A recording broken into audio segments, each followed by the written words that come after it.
Hey everybody, how you doing? Welcome to Parsha class. Before we begin today, I'm going to do a little shameless self-promotion because if not here, where else can I promote my new book? I have my new book out, and I mentioned it in this class before, but I just want to. I now have all the. Oh, look, some people have it! Yay! Yeah, so it's available. First of all, it's available on Amazon. You can find it here. It's called Parsha. It's a play on the word Parshanut, and a lot of what we do in this class. If you like this class, I think you'll like the book. But I also wanted to mention it again. Maybe I should just, mention it every time. But at least this time, because I have, let me see if this works. I have a bunch of links. Some people don't like to buy on Amazon. Some people, that's not their preferred. So let me see if these links work. I don't think they're going to.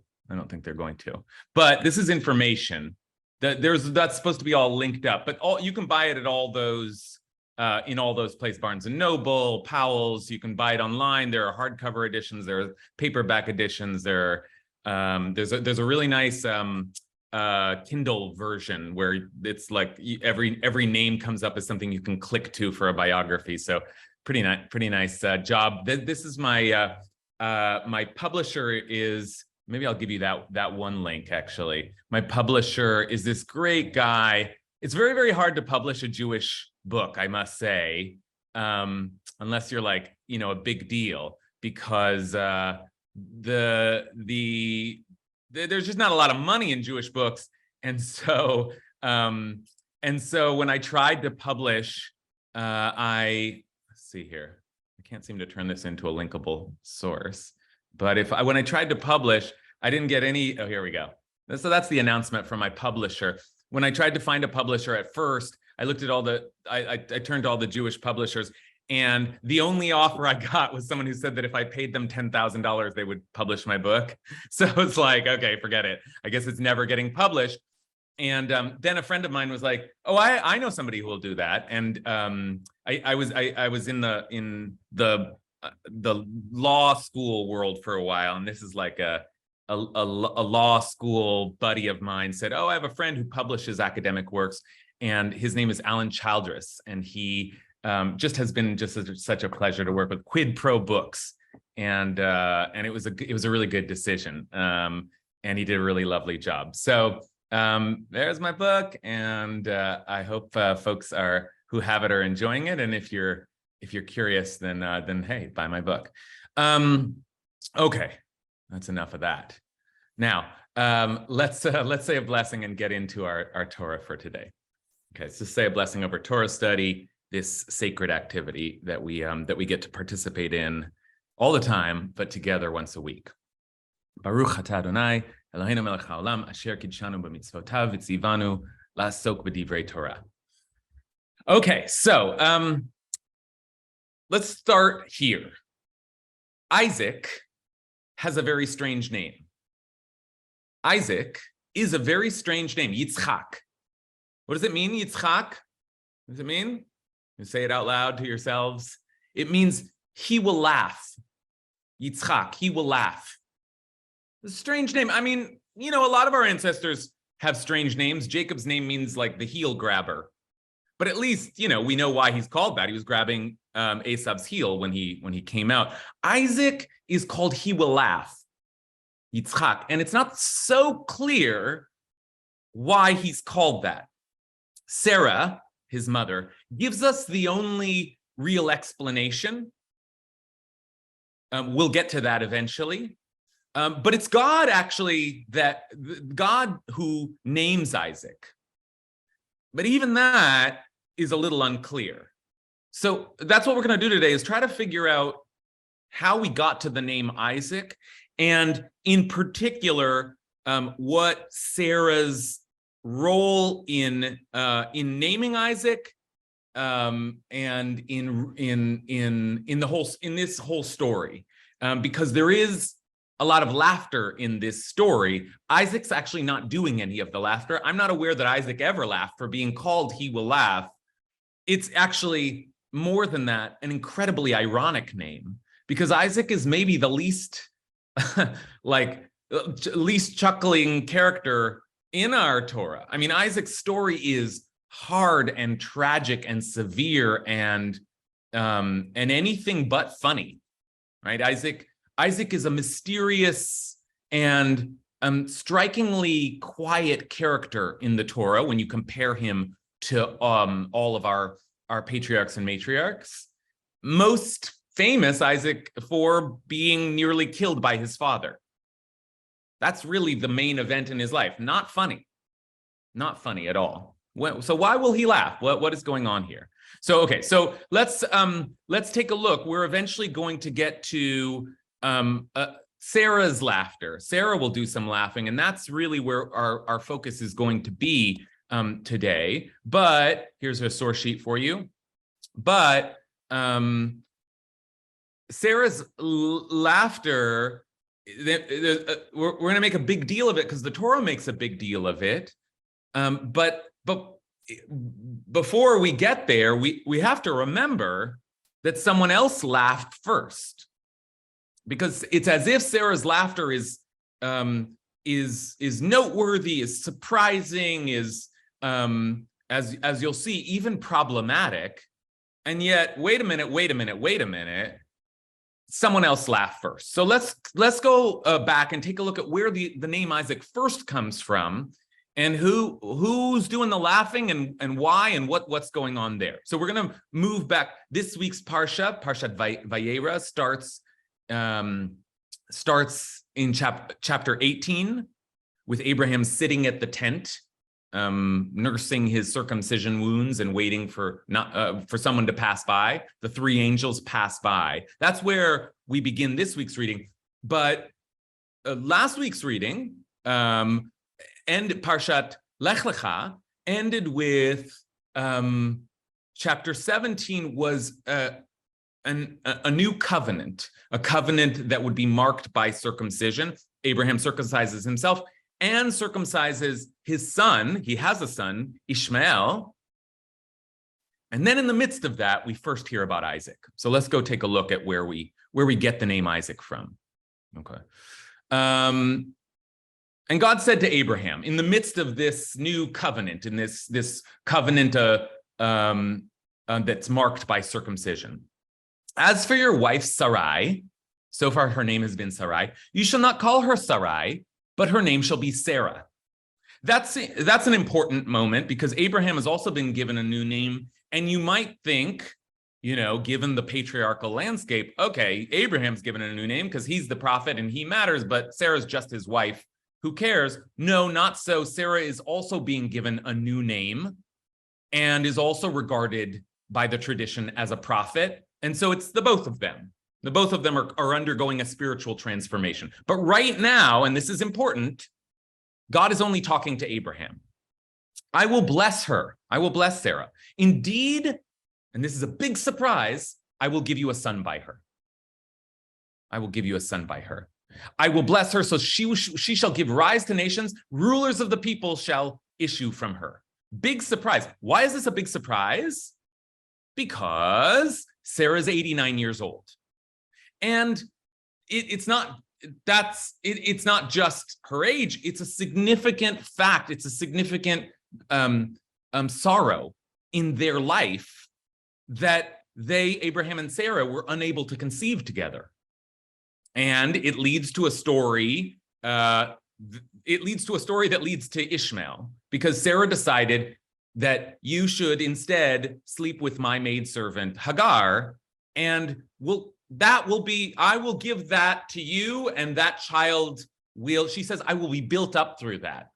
Not so clear. Maybe she even, I don't know. Sometimes I wonder whether she had some sense. Maybe that will be like a magic charm. Maybe she foresaw. But the plain meaning is just, that will be my merit. I will allow you to have children with my maidservant, since we're not able to do it together. Okay, so it's a surprise for all kinds of reasons, but most of all because she's 89, and lest we put it all on her, Abraham's also 99, and both of them, you'll see, keep referring to Abraham's age and Sarah's age as just like not not viable. Okay. So given that, what does Abraham do? He laughs. He laughs. So this is the first laugh. And Abraham fell on his face as if like, it weren't enough that he laughed. He falls down on his face and laughs, hysterically laughing, as he said to himself, can a child be born to a man 100 years old? Or can Sarah bear a child at 90? Okay.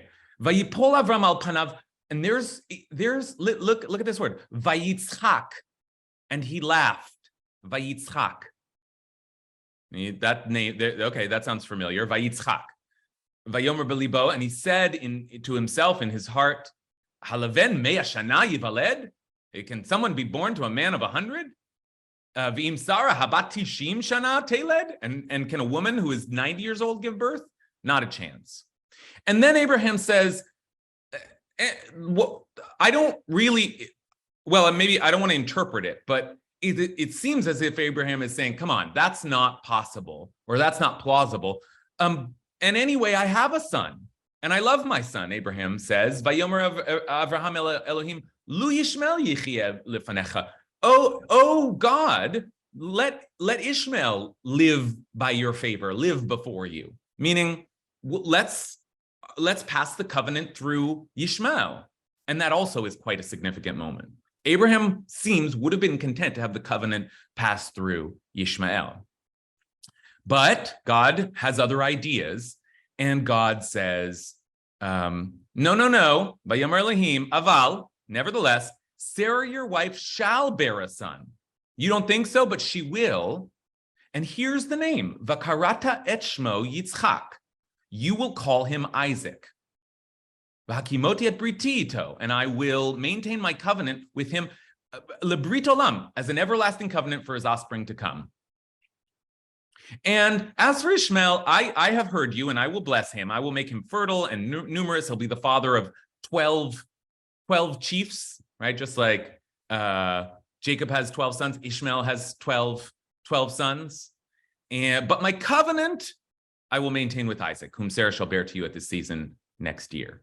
Okay, so what's significant here is that there's a new inheritor to the covenant. It's going to be the second patriarch. This is going to be the child that the covenant flows through. That's what we usually reflect on or think about in this moment. Oh, wow. Sarah's going to have a miracle baby, and that's the one. He's the inheritor. But today, I want to think about this name. I guess first I want to try to figure out why God suggests the name Yitzchak. And there's a very obvious answer, which is that Abraham just laughed.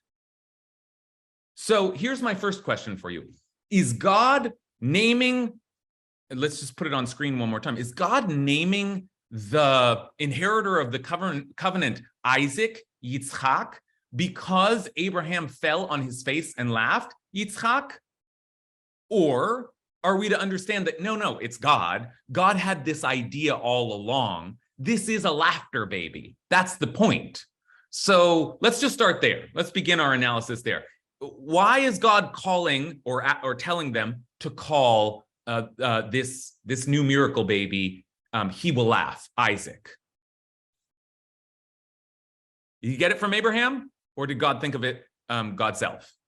Hiro. God has a sense of humor. Okay.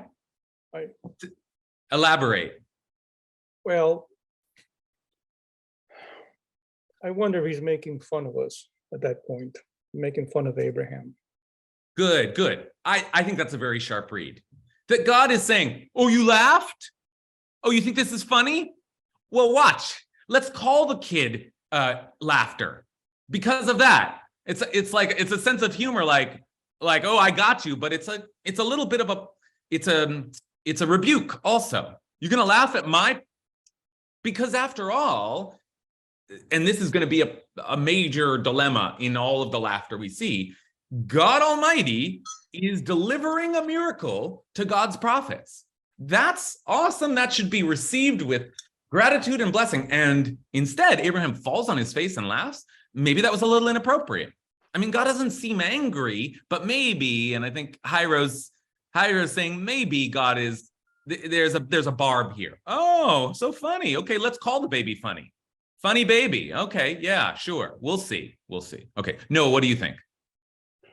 Personally, I don't think Abraham was really laughing. It's like he's falling on his face. Maybe he's crying so much that what's coming out sounds like a laugh, but I'm thinking it's like a deep cry because they're so old and they haven't been able to have a kid, and this sort of telling from God that they will at this time next year just cause that sort of grief dam to burst, and he's howling, sobbing, laughing, something to do with all those emotions. Great.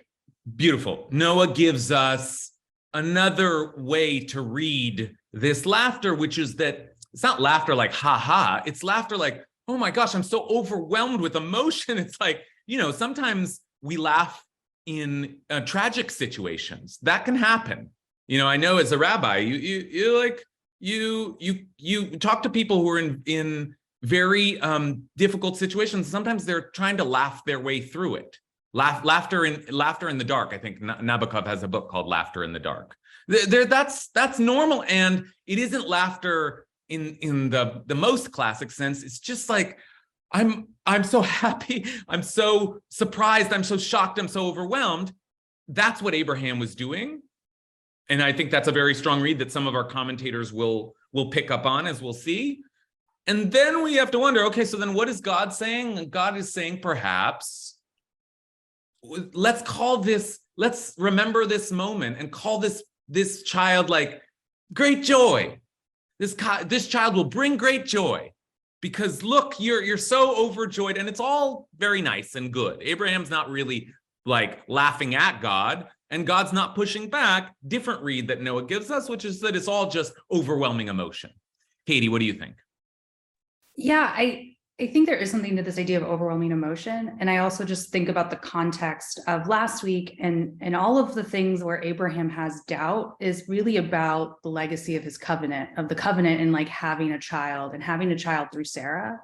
And so I almost wonder if the name Isaac and this idea of laughter is more about this larger foreshadowing for Isaac and the Akedah with doubt and just like the chaos of emotion.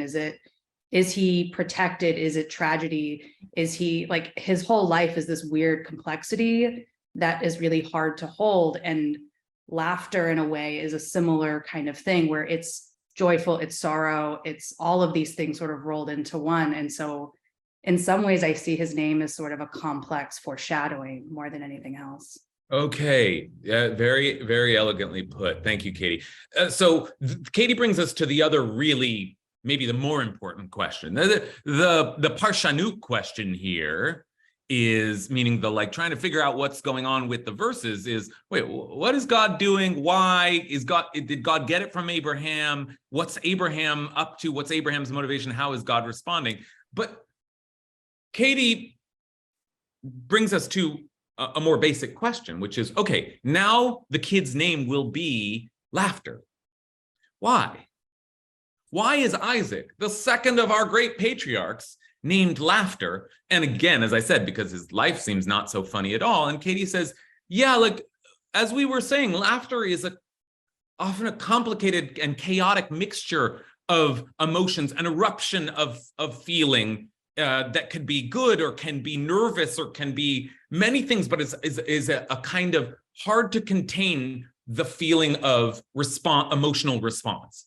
And that maybe is some insight into who Yitzchak was and what his life was about. Some kind of terribly frenetic, emotional energy that is suppressed but ready to burst out. And we have that response when we are witness to Isaac's life, like fear and relief and just the chaotic ping pong of emotions as we track Isaac's journey. Maybe the laughter is some kind of allusion to that, to what he will be. Okay, let's take a few more comments. Deborah.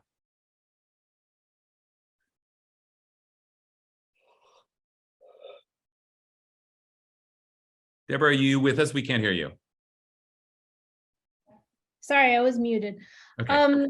I was wondering about the contrast between the two boys' names and their meaning, and whether there's anything there, because Abraham and Sarah seem to take matters into their own hands with Yishmael and his conception, and it's God will hear or God will listen versus the laughter. And I'm wondering what that means in terms of this sort of, I mean, this great dysfunctional family dynamic is getting going right here, and it doesn't end well, at least for Yishmael. So in our version of the story. So I'm wondering about the contrast or the comparison between the two boys' meaning of their names. Very, very good question. Very, very important thing you're noticing there. Ishmael is right in the mix here. The whole question of Isaac's inheritance is complicated by Ishmael's presence. Abraham himself seems to think there's no need for Isaac, or at least worries that the Ishmael be part of the plan. Now, Deborah wonders about Ishmael and Ishmael's name also, which means God has heard me, or God will hear me, actually, literally. God will hear me. Ishmael got that name, again, from God, and because God heard Hagar's cry, okay? So that name's already appeared, but it appears here again, and there's a little bit of wordplay with that name. Now, I know not everybody reads the Hebrew, but even if you just look at the Hebrew here, here's Ishmael's name. And this is the verse we're looking at. As for Ishmael, I have heard you. And look at this. Uli Ishmael, as for Ishmael, shamaticha. So see these letters here and these letters here, the same language. As for Ishmael, I have heard you. So in the very same passage, God is kind of playing around with the name of Ishmael. Like, Ishmael represents God hearing you. Okay, so Ishmael, who is now being kind of pushed aside, God hears, but Isaac is some other thing, not like some other response. Okay, so we would do well to contrast them. Okay, let's keep thinking about that. I don't have any theories ready, but let's keep thinking about that. All right, let's take a couple more comments, and then I want to get to Sarah's laughter. So let's hear from David. Yeah, there were no Jews back then, just Israelites, but it does strike me that, like your brother, Jews have always mitigated disasters and things like that with their humor.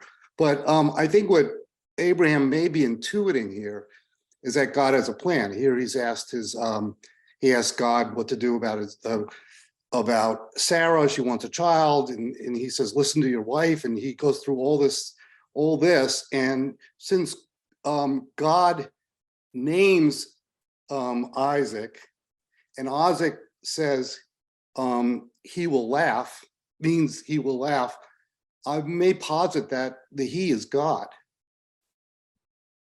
Okay. So tell me what that would mean. That's very intriguing, because you're exactly right to bring us to that question, because we don't know who will laugh. Is it, oh, you, Abraham, you'll laugh when this happens, or Isaac will laugh, which seems like what a name would mean. But what would it mean, David, your suggestion that God will laugh? God will have the last laugh in this situation. I mean, I have to admit, I haven't thought this through as you probably want to hear from me, but it's just, but it goes back to just intuiting that God has a plan here. God said, listen to your wife, and God said, first be with your concubine. There's something going on here. makes Abraham laugh. Sarah will laugh, as we will read, and it's like, who gets the last laugh here? Okay, all right. You'll see who'll be laughing in the end. A little bit like Jairo's comment, but more like a claiming of the laughter by God. Oh, you're gonna see just how funny this is. I'll be laughing when Ishmael's born, right? And there's something, I don't know, how is there gravity to that message, or is God, as Jairo suggested, a little bit in the lighthearted spirit, which would be, Alfred North Whitehead once said, the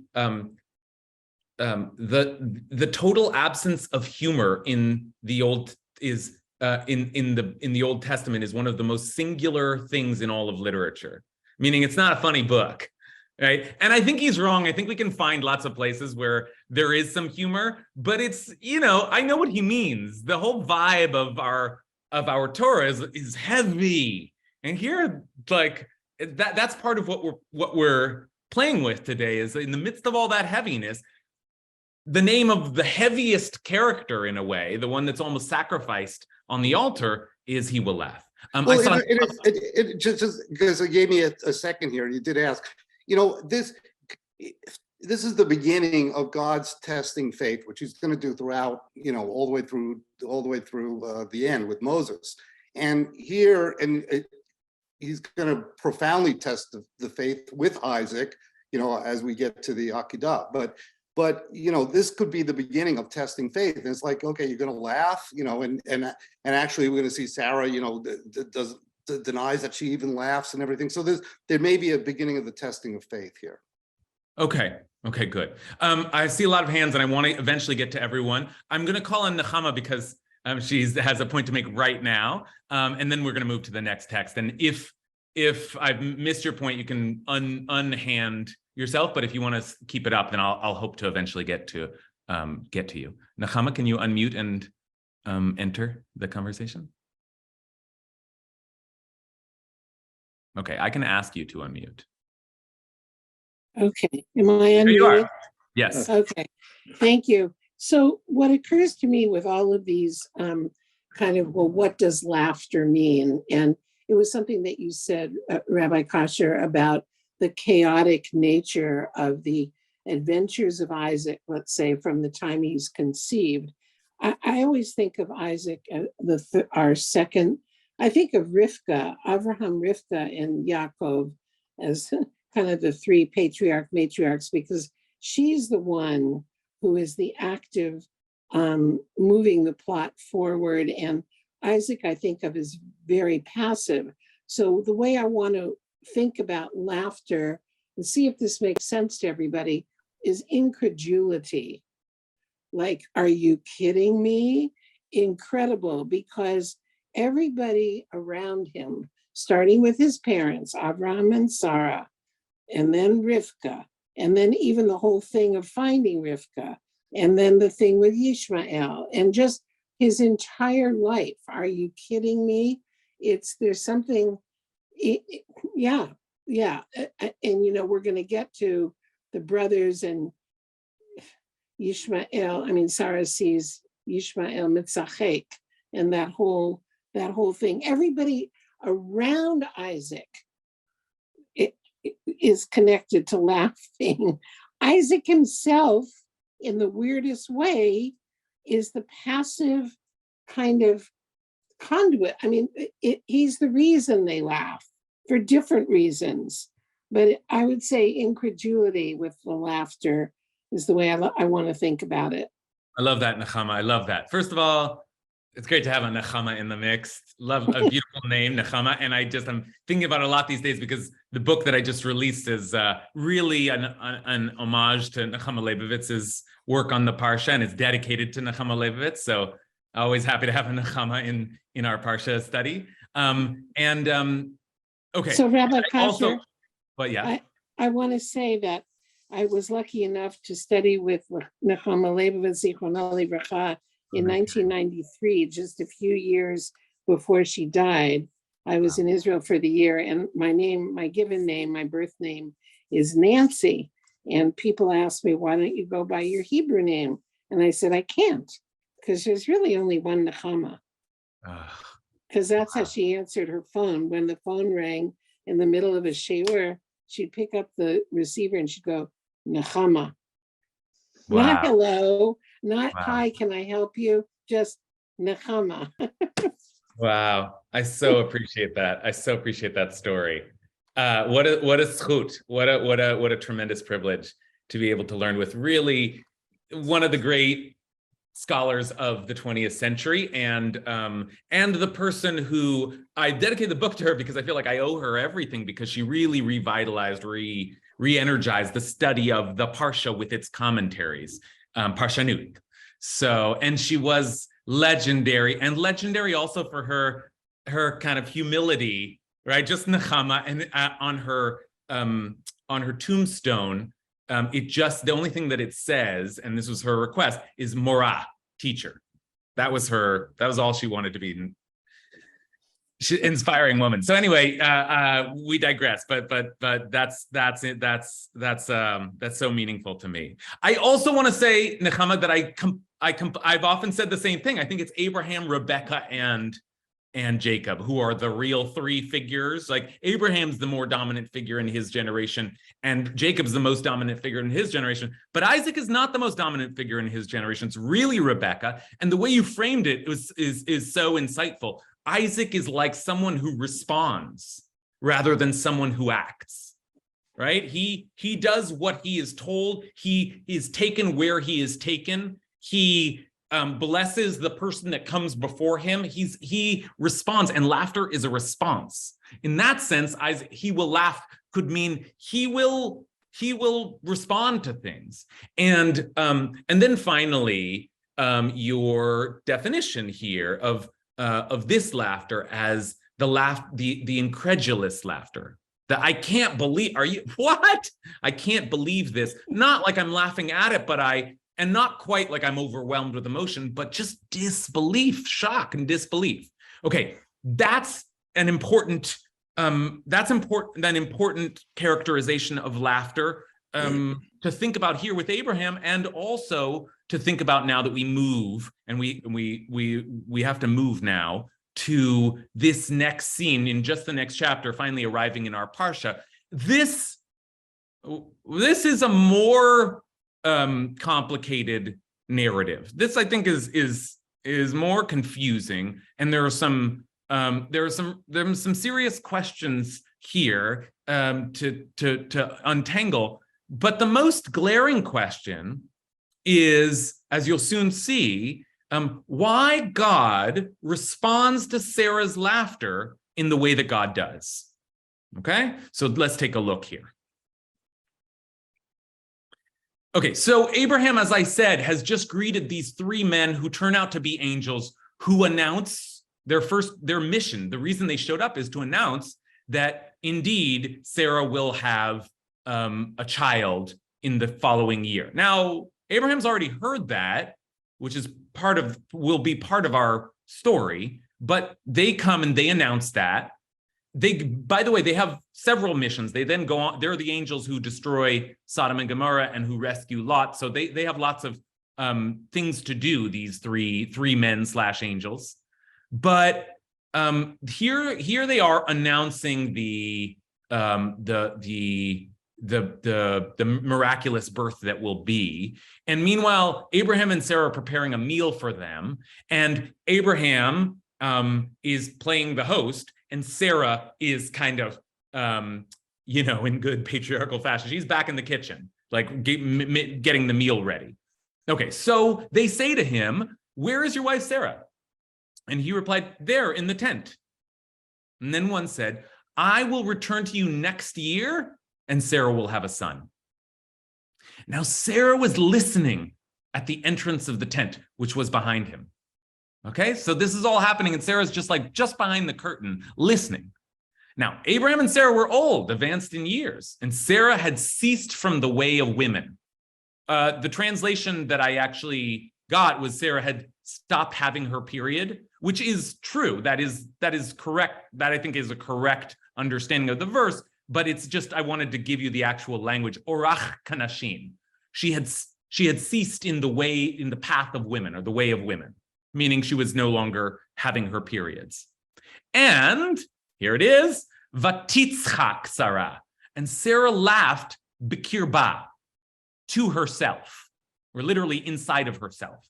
Vatitzchak Sarah. Now, you'll notice that we've been talking about Yitzchak, that's his name, he will laugh. This is just the feminine form. She laughed. There's a very, this is very parenthetical, ignore it if it doesn't make sense to you. There's a very complicated thing here where in the Torah, the future tense is used to indicate the past if it has a vav in front of it.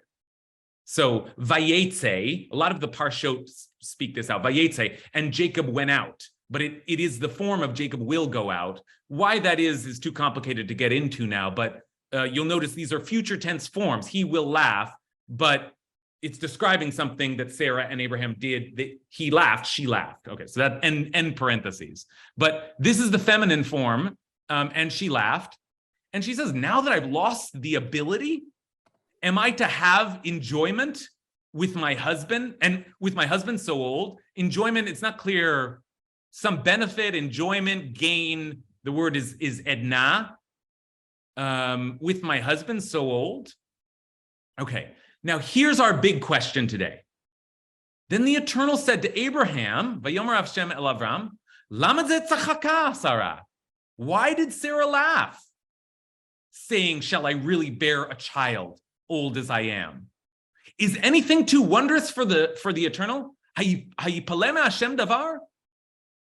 I will return to you at the same season next year, and Sarah shall have a son. Okay, so that in itself is like, God seems upset. What's Sarah doing laughing? That's not funny. I'm God, I can do anything. Okay, now you see the problem already, don't you? Why didn't God chastise Abraham? Abraham laughed, and God didn't say this.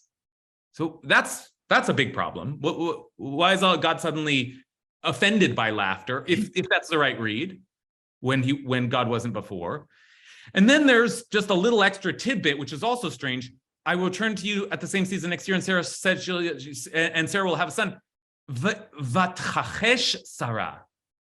And Sarah denied it, saying, Lo tzachakti, I did not laugh.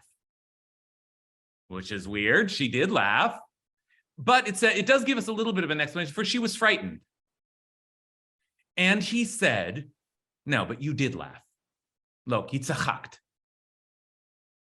Which I must say is a very strange ending to the story. I mean, it's almost like, okay, that's it?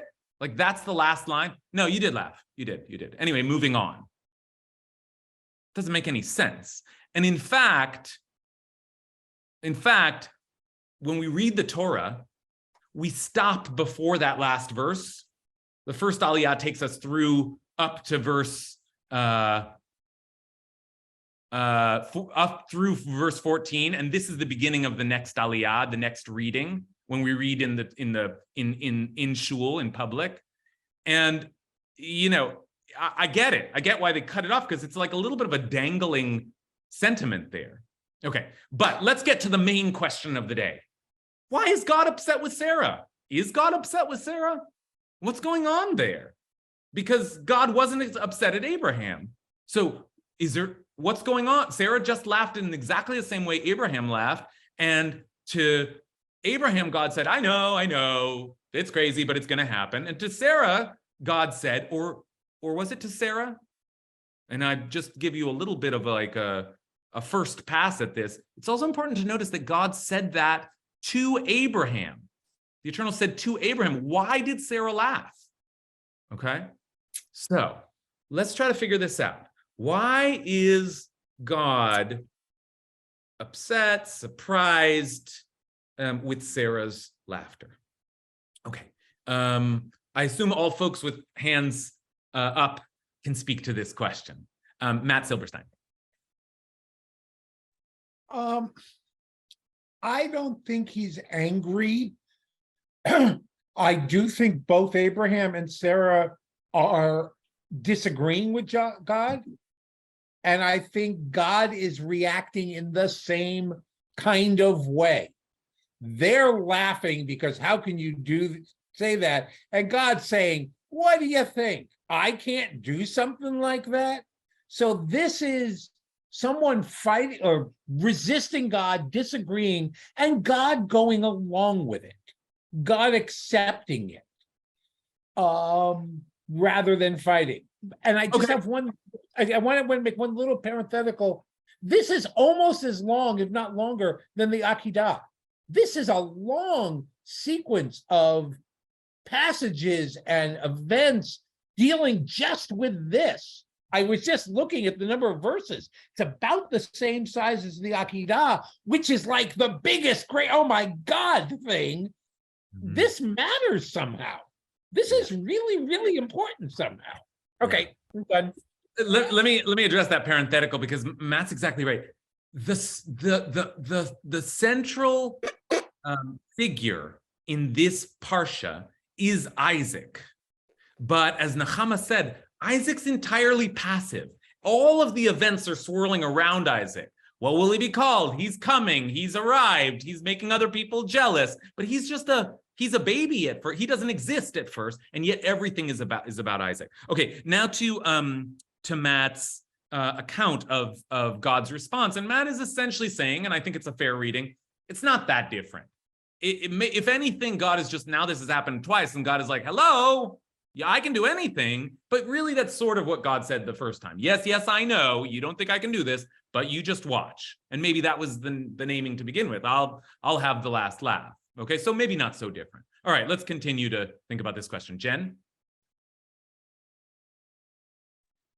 Yeah, I mean, the context of the laughter, like the behavior around the laughter, is totally different though. Like Abraham prostrates himself and laughs. Sarah laughs to herself, right? It's not laughter that's offered to God in gratitude, right? It's laughter to yourself. And God's disappointed, like anyone would be if you give someone a gift and they don't share their joy with you about it. That's what I would do too. It's different laughter with different tones. And I just, to link it back to Isaac just a little tiny bit, then taking the naming of Isaac just very literally on its face, that we like name people aspirationally, like we name them because we want to see them laugh in Thanksgiving or laugh over the happiness of their life, and we get disappointed.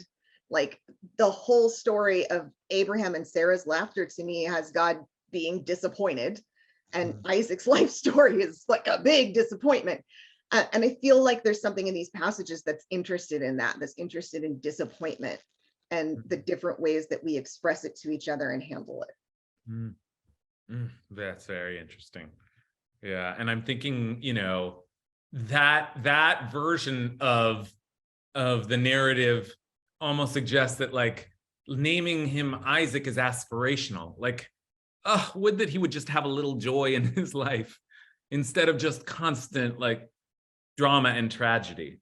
But let me return to your first point, which is very sharp and helpful, that there is a difference between these two. Maybe there is a difference between these two laughters. Matt said I could see them, I could read them in the same way, and Jen says there is Abraham is talking to God, falls on his face, which we know, a very, very keen reading by Jen, is often a form of prostration. And it's almost as if Abraham was saying, I can't even believe this. We can read that in a different way than Sarah behind the curtain laughing to herself. Now, it's that sort of contrast that brings us to one interpretation, which is Rashi's interpretation, one kind of stream of interpretation. And Rashi says, the word Yitzchak, now this is back when Abraham fell on his face and laughed. This word Yitzchak, the Aramaic translation, that's Onkelos, the Aramaic translation translates this moment as v'chadi, which means he rejoiced. So he laughed the laughter of rejoicing. But the similar verb in the case of Sarah, v'titzchaks, he translates as meaning just laughter. Okay, from this you may understand that Abraham had faith and rejoiced, and that Sarah had no faith and sneered. And that is why God was angry with Sarah when she laughed, but was not angry with Abraham.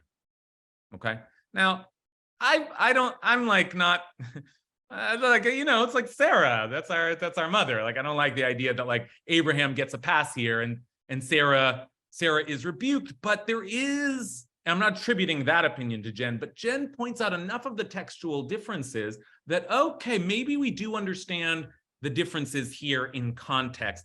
And there was something about Sarah's laughter that wasn't as celebratory, but actually points out the distinction between different kinds of laughter. There's the laughter of rejoicing, and there's the laughter of like, oh, give me a break. And that's why God responds in the way he does. So that's what Rashi is giving us, like a reading, a plausible reading.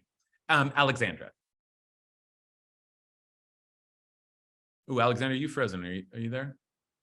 Can you hear me? I can hear hear you, but I can't really see anyone.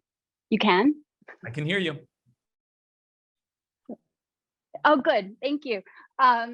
So thank you so much for this class. I feel really passionately about this subject in particular because I work in comedy, and I love that we're talking about comedy today. And I think this scene is so funny. This scene to me is so funny because Ooh. moment where God is teaching them who God is. God is saying, like, they don't know that God can hear Sarah laughing, even though she's not in the room where God is talking to Abraham.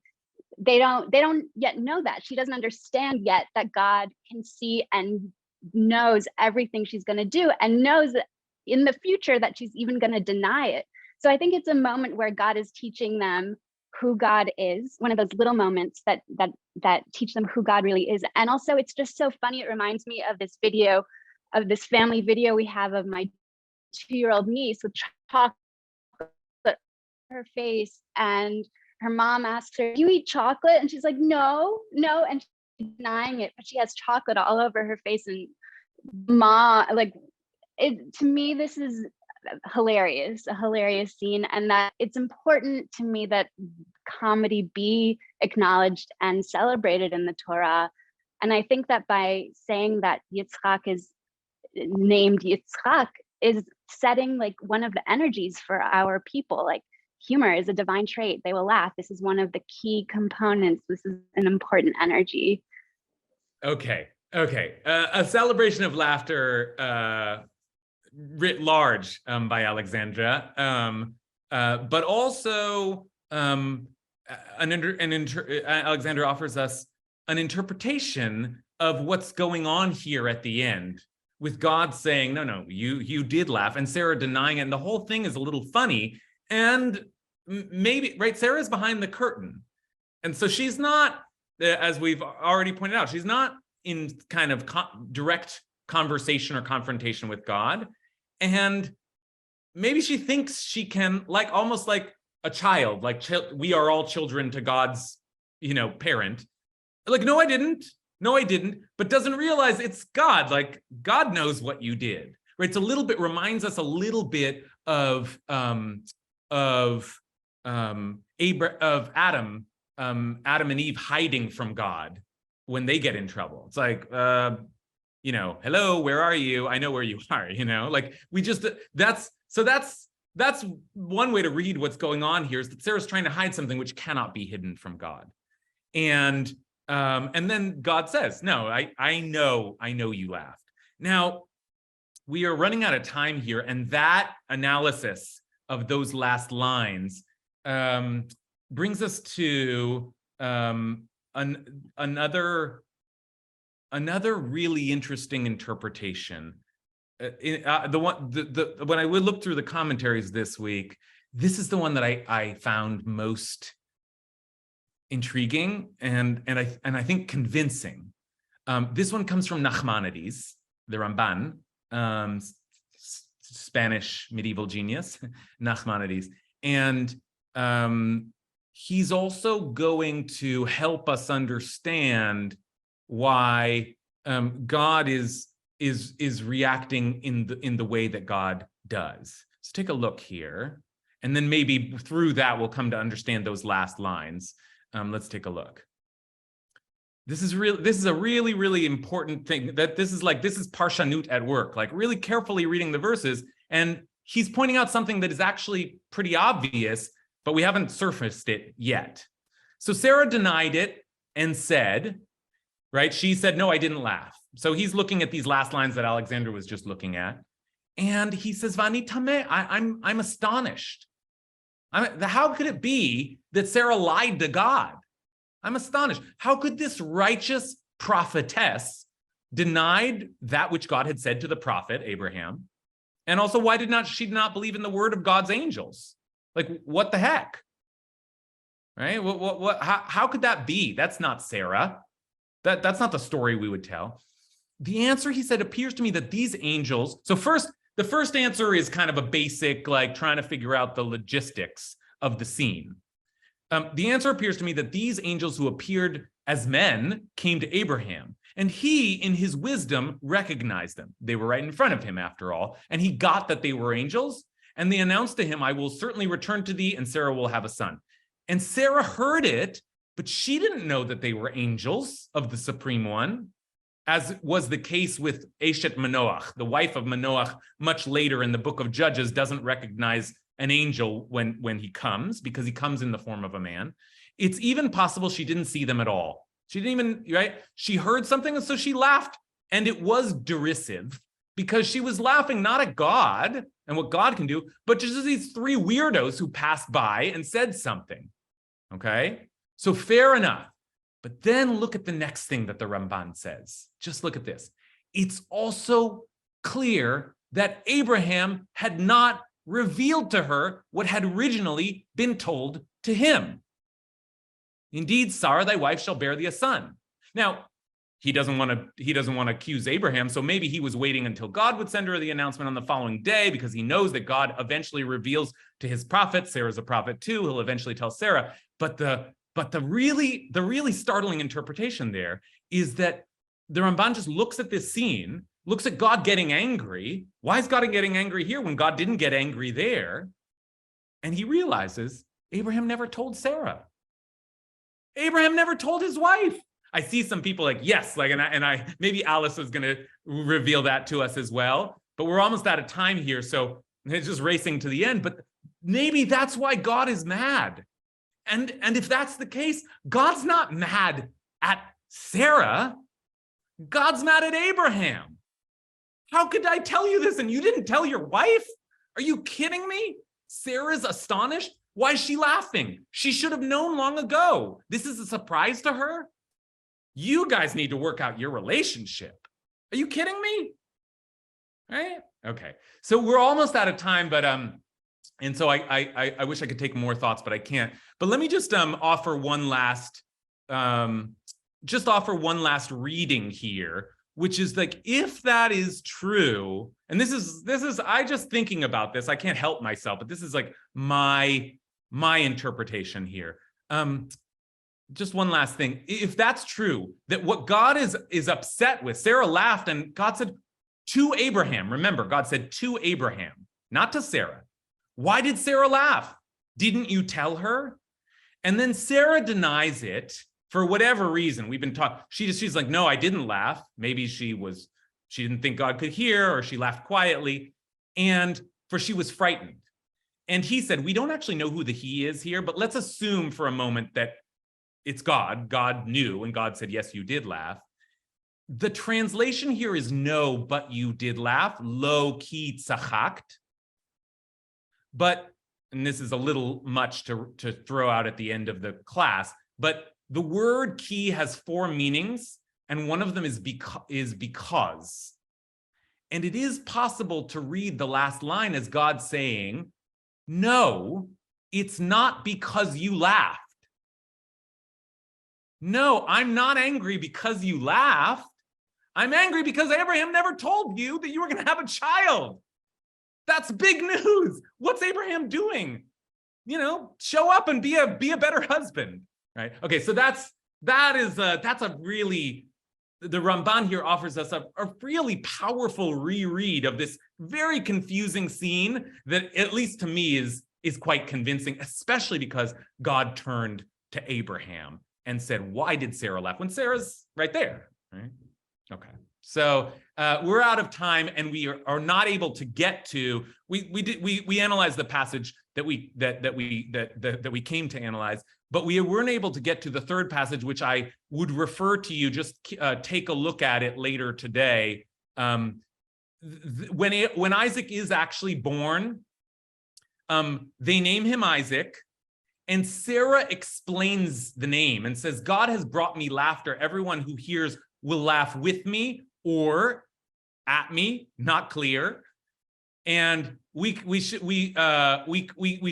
and could spend a lot of time thinking more about, so how does Sarah reflect on the laughter? What does Sarah think the name is all about? Sarah is the first one who gives us some explanation of what this could all mean. And surely we should have addressed that as well, but that we'll have to save for another class. Good work today. Thank you, everybody. I'm sorry I didn't get to everybody. Wishing you Shabbat Shalom, and I'll see you next week.